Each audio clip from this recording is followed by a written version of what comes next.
création de Dieu est bien plus large que ce qu'on appelle le monde visible. Il y a aussi tout un univers invisible qui nous a été révélé par la Bible. C'est le monde des purs esprits qu'on appelle anges, en grec angelos, ce qui signifie messager, envoyé. Les anges sont les messagers de Dieu, ils apportent Dieu aux hommes. Permettez-moi d'insister sur un point. En tant que catholiques, nous sommes tenus de croire à l'existence des anges qui sont un article de foi. Voici ce que dit le catéchisme de l'Église catholique au numéro 328. L'existence des êtres spirituels non corporels, que l'Écriture sainte nomme habituellement les anges, est une vérité de foi. Le témoignage de l'Écriture est aussi net que l'unanimité de la tradition. Nous partageons la foi dans l'existence des anges avec les juifs, les orthodoxes et de nombreuses confessions chrétiennes, car l'Écriture sainte y fait souvent référence. Aujourd'hui, le 29 septembre, nous fêtons 3 anges particuliers qu'on appelle des archanges, qui sont d'une certaine manière des super-anges, parce que, comme le dit saint Grégoire le Grand, ce sont eux qui annoncent les grands mystères. On affirme en général qu'il y a 7 archanges, en se basant sur la phrase de Raphaël dans le livre de Tobie, au chapitre 12, verset 15. « Moi, je suis Raphaël, l'un des 7 anges qui se tiennent auprès de la gloire du Seigneur. » On ne connaît que 3 d'entre eux dont les noms nous sont révélés dans l'Écriture, Michel, Gabriel et Raphaël. Les noms des 4 autres nous sont inconnus et l'Église a demandé explicitement de ne pas chercher à les connaître, se méfiant de toute une littérature ésotérique qui aime faire des conjectures dans ce domaine.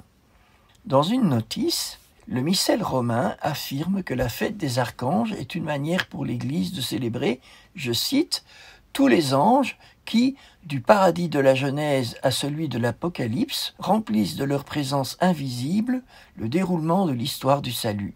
Messagers du Seigneur pour révéler ses desseins et porter ses ordres, ils constituent avec les saints la foule immense des adorateurs du Dieu vivant. » Il y a cependant une fête spéciale pour nos anges gardiens, le 2 octobre. Revenons à nos archanges. Leur nom se termine par « El », ce qui signifie Dieu. Michel veut dire « qui est comme Dieu ». Gabriel signifie « force de Dieu ». Et Raphaël, « Dieu a guéri ». Chaque archange a une mission que son nom exprime. Raphaël est l'ange qui accompagne le jeune Tobie dans la quête d'une épouse qu'il délivre du démon Asmodée. Au retour, il guérit le vieux Tobite, père de Tobie, de sa cécité. C'est lui qui a cette phrase extraordinaire « Il convient de garder le secret du roi, tandis qu'il convient de révéler et de publier les œuvres de Dieu. » Gabriel est l'ange messager par excellence. C'est lui qui annonce la naissance de Jean-Baptiste à Zacharie et la naissance virginale de Jésus à Marie. C'est certainement lui aussi qui apparaît en songe à Joseph pour lui dire de ne pas craindre de prendre Marie chez lui. Saint Michel est le chef des armées célestes. C'est lui qui a vaincu Lucifer quand il s'est opposé à Dieu avec ses sbires, les démons. L'Apocalypse nous décrit le combat final de Michel. Je cite. « Il y eut alors un combat dans le ciel, celui de Michel et de ses anges contre le dragon. Le dragon lui aussi combattait avec l'aide des siens, mais ils furent les moins forts et perdirent leur place dans le ciel. Oui, il fut rejeté le grand dragon, le serpent des origines, celui qu'on nomme démon et Satan, celui qui égarait le monde entier. Il fut jeté sur la terre et ses anges avec lui. » Apocalypse 12, 7 à 9. La fête des saints archanges est liée aux apparitions de l'archange Michel dans le sud de l'Italie, au Monte Sant'Angelo, sur le mont Gargano, pas très loin de San Giovanni Rotondo, où a vécu et est mort Padre Pio. Cette histoire remonte au 5e siècle. On raconte que Saint Michel est apparu 3 fois. La première fois en 490. Un homme était à la recherche de son taureau, la plus belle bête de son troupeau. Il le trouve à genoux dans une grotte. Excédé, il lui envoie une flèche, mais celle-ci revient sur lui et le blesse au pied. Notre homme s'en va trouver l'évêque de Siponto, la ville toute proche. Troublé, l'homme de Dieu ordonne un jeûne de 3 jours. À la fin du 3e jour, saint Michel apparaît à l'évêque et lui dit « Je suis l'archange Michel et je demeure toujours en la présence de Dieu. La caverne m'est un lieu sacré, je l'ai choisi. J'en suis moi-même le gardien vigilant. Là où le rocher s'entr'ouvre, les péchés des hommes peuvent être pardonnés. Ce qui sera demandé ici dans la prière sera exaucé. Va donc sur cette montagne et consacre la grotte au culte chrétien. » Mais l'évêque hésite. Il faut dire que la fameuse grotte est assez inaccessible. Alors, un deuxième fait extraordinaire a lieu en 492. La ville de Siponto est attaquée par les Lombards et sur le point de tomber. L'évêque promulgue de nouveau un jeûne de 3 jours, à la fin duquel saint Michel lui apparaît et lui promet la victoire.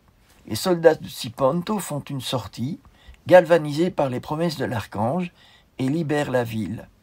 La défaite des Lombards est totale et la victoire est attribuée à saint Michel. Après cette victoire, l'évêque se décide enfin à obéir à l'archange et à lui consacrer la grotte, après avoir obtenu le soutien du pape Gélase Ier. Mais saint Michel lui apparaît pour lui dire qu'il a déjà lui-même consacré la grotte. L'évêque s'en va en procession avec 6 de ses confrères des environs, accompagnés d'une grande foule. On raconte que des aigles volaient au-dessus des pontifes pour leur faire de l'ombre. Dans la grotte, ils trouvent un autel à l'état brut déjà mis en place avec un pallium rouge et une croix. La légende raconte aussi qu'ils découvrent l'empreinte du pied de saint Michel dans la roche. Sur cet autel, l'évêque célèbre une première messe, la messe de la dédicace. C'était un 29 novembre, date qui coïncide aussi avec la dédicace de la première église dédiée à saint Michel à Rome. Voilà pourquoi nous fêtons les saints archanges à cette date. Aujourd'hui, un très beau sanctuaire médiéval a été construit sur cette caverne de saint Michel. La grotte elle-même, considérée comme l'unique lieu de culte qui n'a pas été consacré par la main humaine, a reçu au cours des siècles le nom de basilique céleste. Pour terminer, permettez-moi de vous signaler un fait assez troublant. Il y a 7 sanctuaires européens dédiés à l'archange Michel qui forment une ligne droite virtuelle. Il s'agit des sanctuaires suivants. Le Skelling Michael en Irlande, le St. Michael Mount en Angleterre, le Mont Saint-Michel en France, l'abbaye Saint-Michel de la Cluse dans le Piémont italien, le Monte Sant'Angelo dans le massif de Gargano, le monastère de Simi sur une île grecque, le monastère du Mont Carmel à Haïfa en Israël. Le fait qu'il se trouve sur une ligne droite est une coïncidence assez incroyable, spectaculaire à voir sur une carte, qui fait dire que cette ligne est la trace sur la terre du coup d'épée de saint Michel qui a envoyé le diable en enfer. Ceci n'est pas un article de foi, mais peut-être un petit clin d'œil que nos amis les anges ont voulu faire aux géographes.